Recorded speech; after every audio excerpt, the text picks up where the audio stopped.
What's up, everybody? It's Saturday. Um, man, let me give a little while to see if some people join us. Jump in a little bit. It's been a while since I posted anything.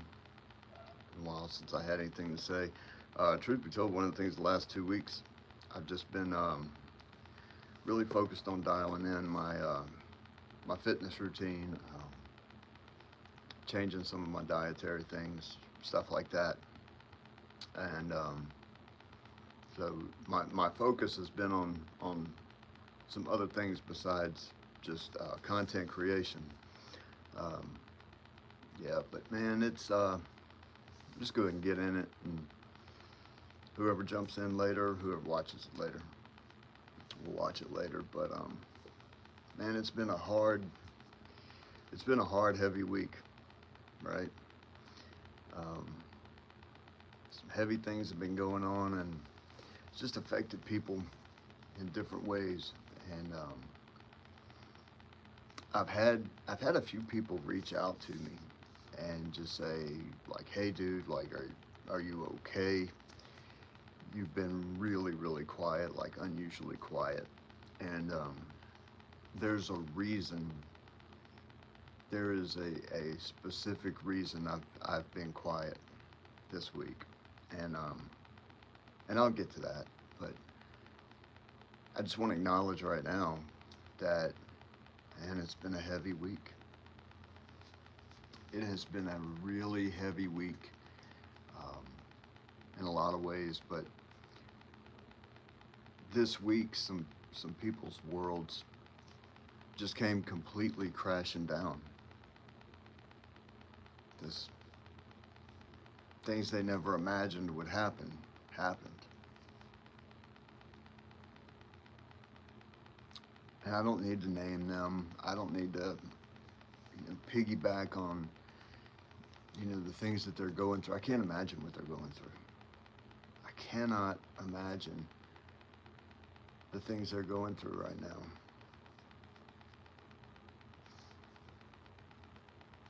Hmm. I can't speak on what it's like to lose my father. I can't speak on any of the things like that happened this week. But I can speak as a person who's had his world come crashing down on top of him. And it's funny because it was Wednesday that I was going to come on and post this and talk about this. But I felt like with everything that happened Wednesday, that was not the day. And then the day after that was 9/11. And then the day after that was just a day I felt like I needed to be quiet. But as someone who has experienced firsthand what it's like to have the unimaginable happen and just wreck your life and destroy your life, um, I wrote this book, When Your World Comes Crashing Down. And the tagline for it is, well, the title, When Your World Comes Crashing Down, It's Time to Write Your Redemption Story. Um, it's going to be available Wednesday on Amazon. Let's see, it's 336 pages long. It happened to me. Different things than what happened to people this week. But I understand the wide range of emotions, the wide range of confusion and frustration when the life that you've been trying to build, that you've spent years, decades building, and it's just taken away from you like that. So this is the story of what happened to me, 2019, 2020. But it's more the story of what God did and what he taught me through all of this. You know, maybe right now you're the one that has an unstable or unsteady life. Maybe it's all coming down on top of you right now. Maybe you're seeing what other people are going through, and it's got you all stirred up or mixed up. Um, I see some guys comment, yeah, from Nan Cash or Garden. I don't know what that is. Yeah, United Future. Yes, Jesus loves you. Exactly. I'm here today because I know that's true. Um, but here's why I've been quiet this week. In the midst of all that happened, there's been a lot of people shouting. It seems like everybody's shouting on social media, online. And to be quite honest with you, I don't want to be a voice that's shouting while everyone else is shouting. People have asked me, why haven't you posted or commented on what happened? Brennan Beach, hi, what's up? Thanks for jumping in. Why have I not posted or commented publicly on what happened? Well, frankly, because aside from my family and a few close friends, nobody asked me.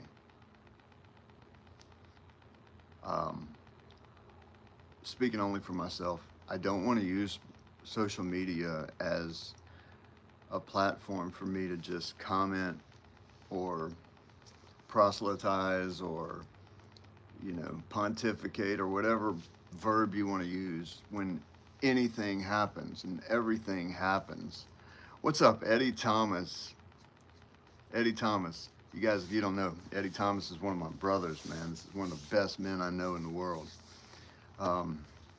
Yeah, man,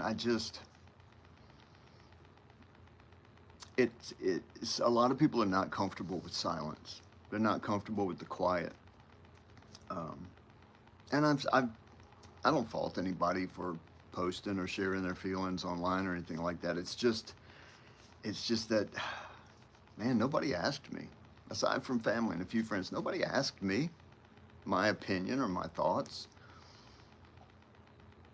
So I don't have to use social media as a pulpit whenever something goes down or something goes wrong.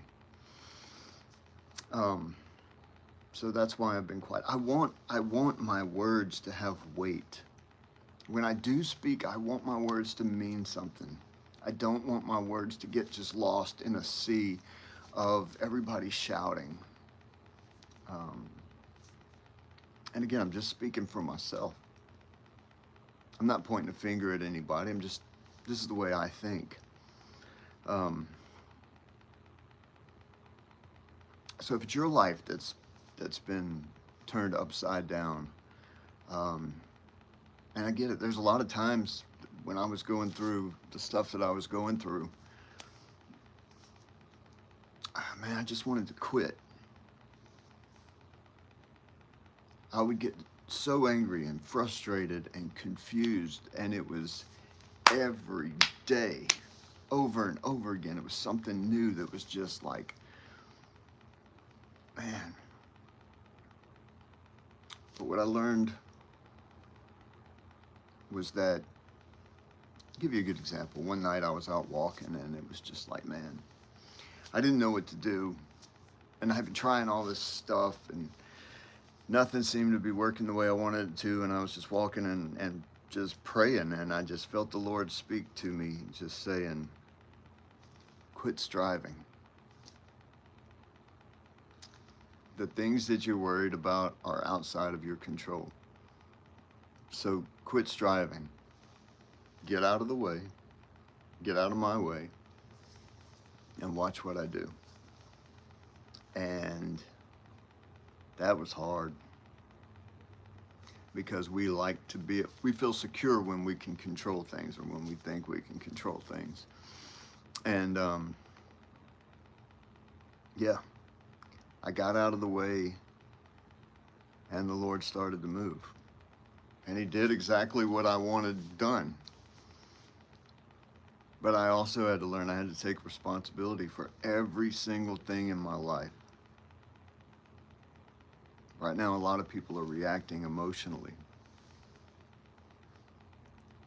It's not good. It's good to have emotions. But being emotionally reactive to things is like the knee-jerk reaction. It's something happens and you want to respond, or you want to react and say something and do something. And the I have learned that the wiser move is to and pray and reflect, look at myself, consider long and hard what I'm going to say before I say it. I don't have to talk about what happened this week. Millions of people have been talking about it. You don't need me to come in here and tell you my opinions of any of the people involved or any of the things that happened. Right now it might be your life that's in turmoil, and it's not making the news. It's not making the headlines. You don't have people setting up foundations for you. You don't have a whole bunch of people crowded around, cheering you on. Maybe today you're the one who feels completely alone in whatever you're dealing with. And that's why I wrote this. If you need it, it's here. If you need me, I'm here. When your world comes crashing down, it's time to write your redemption story. This is the story of what God did. This is the story and the account and the testimony of all the things that God taught me through this. When I lost what was most precious to me. Well, when what was most precious and sacred to me in the world was taken away from me, and there was nothing I could do about it. And if you're watching this and you're not subscribed, subscribe to the channel, because as this channel builds, we're gonna be getting more in depth on some of these topics and these things. Something I want you to understand, though, is like silence doesn't equate to absence. Sometimes it's in the silence that God speaks the loudest. We have these phones, and we have all this stuff all around us all the time, and we have people and talking heads all the time. And we don't allow ourselves to just sit and shut up and be quiet before God. How do you expect to hear him in the midst of all of that?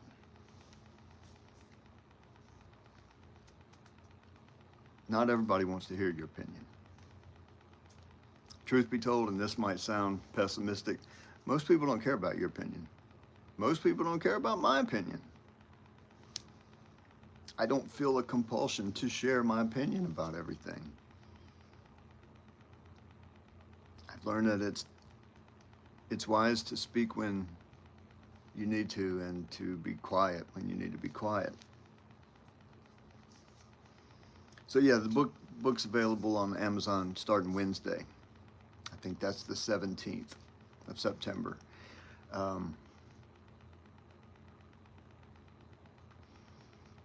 Here I am being quiet. My hope and my prayer for you with this book is that it can serve somewhat as a blueprint to just get you where you need to go, meeting you where you are, helping you develop a vision for where you want to go, and then giving you some guideposts, some guidelines, maybe some guardrails for how to navigate that with the Lord to get to where you want. I promise you, every storm has its end.